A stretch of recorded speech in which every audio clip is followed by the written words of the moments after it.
any Namala, as someone who has fought for reservations, for Dalits, for backward castes, for OBCs to make a society more inclusive, there will be those who will turn around and say, and it's an example often given, why should a Ram Vilas Paswan's son get the benefit of reservation? That reservation must have a finite time limit, and it is important to have some element of an economic criteria even within the concept of social and economic backwardness, which at the moment is still purely defined by and large through the prism of caste. Thank you, Raddeep. I would also concur with my other panelists in considering this as an unfortunate judgment.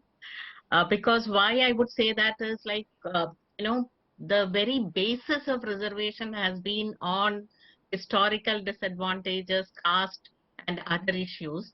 And we have today, with this judgment, we have totally turned it away into looking at an economic category which is much more fluid and manipulative. So for one, I feel that the constitutional provisions given under the caste and other disadvantages will be undermined.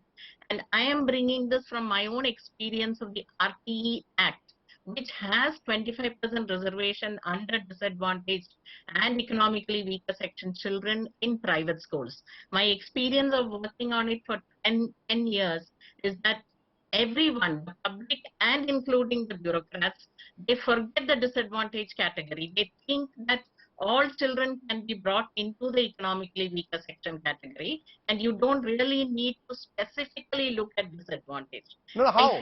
No, are you saying that the numbers get manipulated? Is that what you are saying? That this economically backward category results in fake manipulation? Is that what you are saying?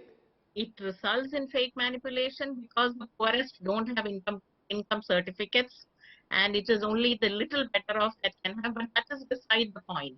My point is that while the reservation is meant for disadvantaged and the economically weaker sections, it ends up being called only the economically weaker sections because that is more acceptable to the public and the bureaucrats.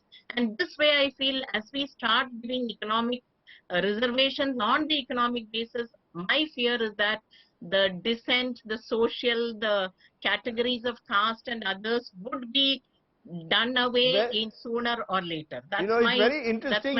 You didn't answer my central question. Why should Ram Vilas Paswan's son, a minister's son, get the benefit of reservation? In a perfect way, he would not get it.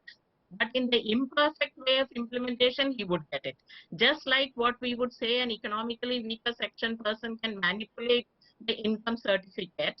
In the perfect way, Ram Vilas Paswan's son may not get it. But in the imperfect way, he would get it. And the fear of the economic categorization is that more and more imperfections will be brought and embedded in the system.